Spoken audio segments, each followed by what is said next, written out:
it's not very commonplace Falco stuff. He does a lot of like super quick up airs. Yeah. By the way, I only brought you shit talking because I was like, by the way, I agree with most of this. I was like, sometimes Dallas is kind of dumb. Yeah, I like to talk mess when people have random losses. Because I don't enter enough for it to actually affect me. Like, they can't smack talk me. It's great being a spectator. Yeah, like, how are you going to smack talk me? I don't do anything, but you had a bad loss. Like, what happened?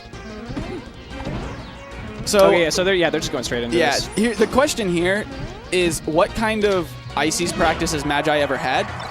I'm pretty sure the answer is 0. Which is interesting because he actually played the matchup really well from what I saw at CCC. Like, his laser game was really good. He actually made it look like Bananas couldn't move. Also, he played Bananas at CCC too? That's my point, yeah. So I think I forgot to mention this, but whenever they played at CCC too, and it went to like Game 3 last stock. Oh, and it was best of 3, so... They played right, because it was round like 2 They played like round 1 or 2 of like main bracket or something like that. So like...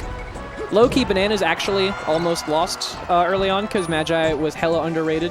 But now we know he's good. Right. Well, because we had, like, inkling... Oh my god, Nana! She almost saved him. No, she did. He did Magi, it's like, who the fuck's going to notice Nana being like, actually, I've decided that you are coming back. But we had, like, inklings of how good Louisiana was because, like, we've seen Taylor HJ play and stuff like that. And, like, John had recently gone over there and 3-0'd Taylor HJ. Oh, damn. Yeah. And so we were like, well, Magi's #1 over him, but, like, how much better is he really? So we gave him a decent seed, but, like, in the grand scheme of seeding, it wasn't like, you know, you're, like, 10th. It was like you're, like, 13th, right? I don't know. From watching him play personally, I think he's really good. He's amazing. I think he also beat Albert at CCC. He did. Yeah. So, like, I don't know. I think he's really good. Yeah.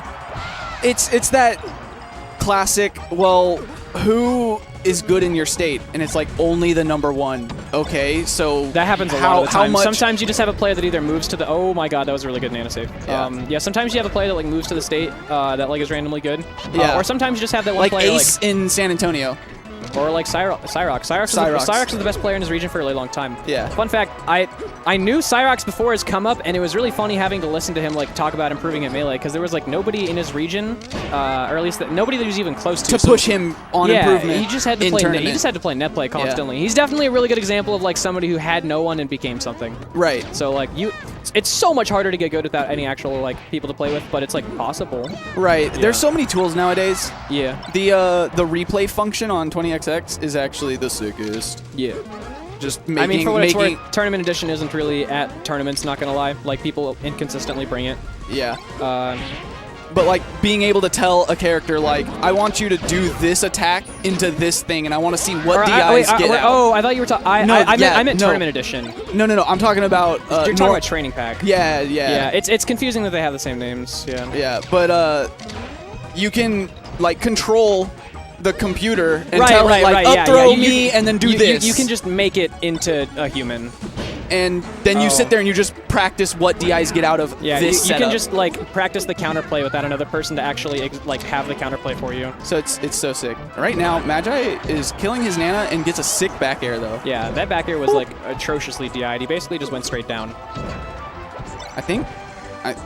this is pretty rinse and repeat stuff. Oh, but he goes for a cool guy shine. Uh-oh. See, and that's reaction, but he tried to just hit him for, like, no tech. Yeah. And you don't have to. You just wait a moment. All right, so I'd be surprised... I was about to say, I'd be surprised if he messes up that edge guard, because if he didn't, that was a legitimate game for Bananas. Yeah, like, Bananas could have made that. Bananas just had to wait, like, a half-second longer to decide to do that down smash. Yeah. And he probably sets into, like, edge guard unless Magi had, like, crazy DI.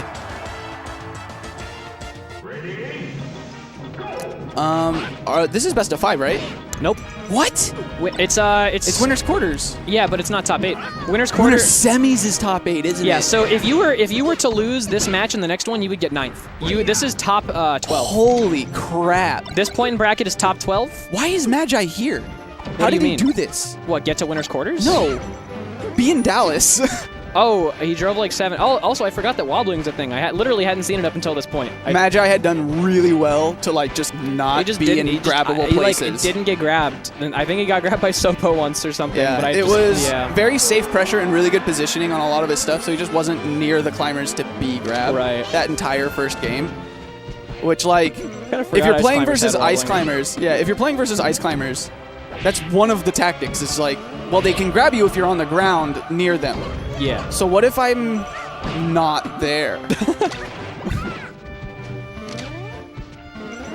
And like that bear he did was super like spaced, so it wasn't actually grabbable either. Like he's just been bearing like that all day. Bananas is trying to save his Nana and ended up not doing it correctly and then just killed himself. Whoops. Oh, and he's dead. Yep. He's just fucking dead. I think he double jumped into that down smash. He was definitely holding down on that DI. Yeah, it was definitely atrocious. God, Falco F smash is insane. Why is it so strong? The world may never know. He doesn't need it. I'm okay with Falco forward. Well, I think Falco forward smash being strong isn't the questionable part. It's why is it that it lingers so long, and also there's that random part where you go up instead of to the side. Like on like the later portion of it, you just like fly up and in, and I never understood that. Well, like part of the problem with the strength of it is it becomes safe on certain characters' shields because they slide so far away. Okay, yeah, he had like a very small amount of time for him to be able to mash out, but what? Who looked at you while wobbling? Connor.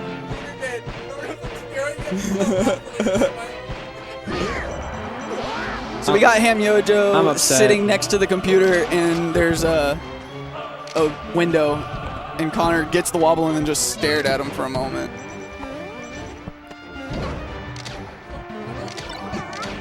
This game was in Magi's favor pretty much the entire time up until that. Yeah. Or like even if it was like equal percents, it would like he'd still have momentum and like be pressuring. But now he's like actually down. And just kidding. Should be even here. Yeah. Pretty hard to fuck that up. Yeah, I don't think you can consider like 18% down because I don't think that's like an ice climber's move, dude. Yeah, that's one move, and it's also period doesn't matter what percent you are. It does because stray smash attacks. Basically, your percentage against ice climbers is basically you're in wobble mash out percent. You're not able to mash out a wobble. Like and then, perfect. And then what the? He meant the down and smash. Magi wins. Yeah. Off of a tech shine that he just hit off on the, it was random as hell. Tree. Yeah, there's like 3% against ice climbers. There's like you can mash at a wobble, you can't mash at a wobble, and then you die from random smashes. Yeah, it's like those are the main percents. 0, 40-ish, 100. Yeah, it's like that's pretty much it.